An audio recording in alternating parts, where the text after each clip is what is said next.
Дедото на Караманлис уште во 1977 го прифатил македонскиот јазик и писмо кое денеска грчките власти начело со неговиот внук тврдокорно го доведуваат во прашање. Пред 32 години во Атина Обединетите нации, чија членка во тоа време и Грција, усвоила резолуција за меѓународно стандардизирање на географските имиња. За да се стандардизираат топонимите, било потребно да се изврши единствена латинична транскрипција на постоечките писма.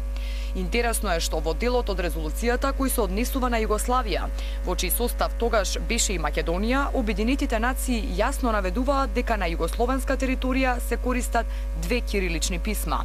Едното е српско-хрватското, а второто македонското.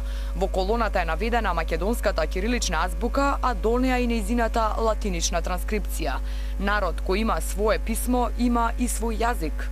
Со ова се докажува дека Обединетите нации кои во моментов посредуваат во спорот со името, пред 30 години немале никаква дилема за постоењето на македонскиот јазик кој Грција сега го негира. За да иронијата биде уште поголема, свој подпис на резолуциите кои произлегоа од двете конференции во 77-та и 82-та ставила и официјална Атина. Во тоа време начело на грчката влада е Константинос Караманлис, инаку дедо на актуелниот премиер Костас Караманлис, кој воедно е и прв лидер на нова демократија кој доаѓа на власт во Грција. Овој документ е уште еден доказ дека тогашните грчки власти меѓународно се обврзале да го почитуваат македонскиот јазик и име.